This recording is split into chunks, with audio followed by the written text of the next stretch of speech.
This is world news at this time. You can watch this broadcast by live streaming on Facebook and YouTube at Television Nigerian. I am Susan Achin. Now the news in detail. Participants have attempted to print their badges via barcodes sent to their phones at Dubai's first real-life business conference since the coronavirus shutdown hit in March. The glitzy emirate hosts dozens of conventions every year, from political events to technology and lifestyle forums, but for months the virus forced the lucrative sector to move from conference halls to computer screens. Now 10 days after reopening its doors to tourists, the city that received more than 16.7 million visitors last year has also restarted its conference business with an event focusing on the artificial intelligence industry. In the vast hall at the city's World Trade Center, until recently converted into a field hospital for coronavirus patients, it was a full house on Thursday as hundreds of attendees at the AI Everything conference occupied rows of chairs spaced far apart under social distancing guidelines. The 4-hour event looks very different from what the glittering city used to offer pre-COVID, with no crowded foyers or waiters bearing trays of drinks and packaged energy bars and fruit replacing gourmet buffets. A badge printing station was set up next to the hall entrance, with organizers in face shields and black suits advising attendees on how to get their credentials without touching anything. Badly hit by the pandemic and carefully watching the latest outbreaks, Spain paused Thursday to honor its tens of thousands of victims at a state ceremony joined by top EU and World Health Organization figures. The memorial took place barely 3 weeks after Spain ended its month-long state of emergency. But since then, there have been a growing number of new coronavirus infections, with health chiefs monitoring more 120 active outbreaks. So far, the virus has officially claimed 28,413 lives in Spain, making it the 7th worst hit country in the world. Presided over by Spain's King Felipe VI, the memorial took place in a square outside the royal palace in the presence of bereaved families and a host of top EU and WHO officials, with an orchestra playing Samuel Barber's Adagio for strings. Among those attending were EU Council head Charles Michel, European Commission President Ursula von der Leyen, European Parliament leader David Sassoli, and top EU diplomat Josep Borrell. NATO chief Jens Stoltenberg and WHO head Tedros Adhanom Ghebreyesus were also present.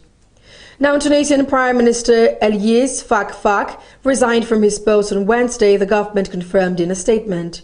The move came after a political row with the Islamic-inspired Ennahda party deepened as the momentum grew in parliament to oust the prime minister over alleged conflicts of interest.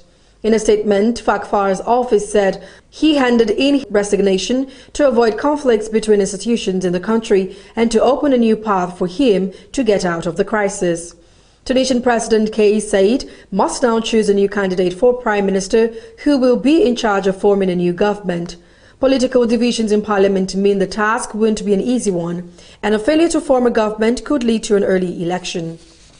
Pressure has continued to mount on the federal government of Nigeria to lift the ban on international flights less than a week after the reopening of airports for national flights.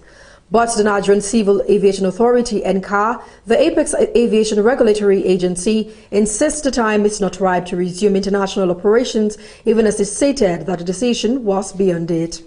The Director General of NCAA, Captain Musa Nuhu, made the clarification in response to pressure by travel agencies in the country for international flights to resume.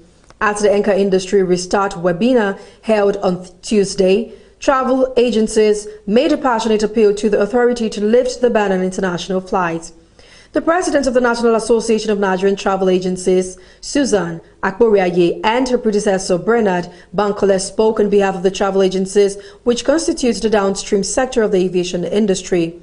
Akporiaye said since evacuation flights were carried out virtually on a daily basis since the COVID-19 pandemic started, the federal government could lift the ban on international flights, even if it would allow 2 or 3 flights per week. Reports state that many travel agencies have been crying over the huge losses they have incurred as a result of the ban on international flights in the wake of the COVID-19 pandemic. Responding to the concerns of the travel agencies, the NCAA DG disclosed that the federal government has started working on public health protocols for international flights. And on to the entertainment scene, music star Kanye West has been reported to still be in the race for Oval Office in the White House.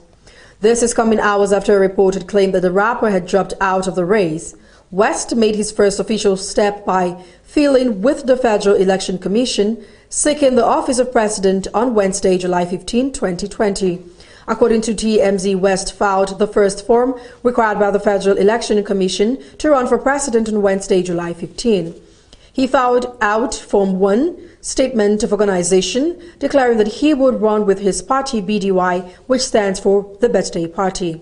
However, he's yet to file the more important Form 2, Statement of Candidacy, which shows he has raised or spent more than $5,000 in campaign activity and triggers candidacy status under federal campaign finance law.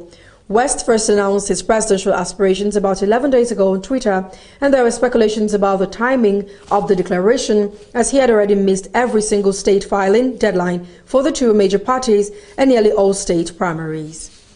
And on sports, Arsenal manager Mikel Arteta said there is only so much he can do to close the gap on Liverpool next season without major transfer funds after beating the Premier League champions 2-1 on Wednesday. Despite losing for just the third time in the league this season, the Reds still enjoy a 40-point lead over the 9th-place Gunners, who are on course for their lowest league finish since the 1994-1995 season.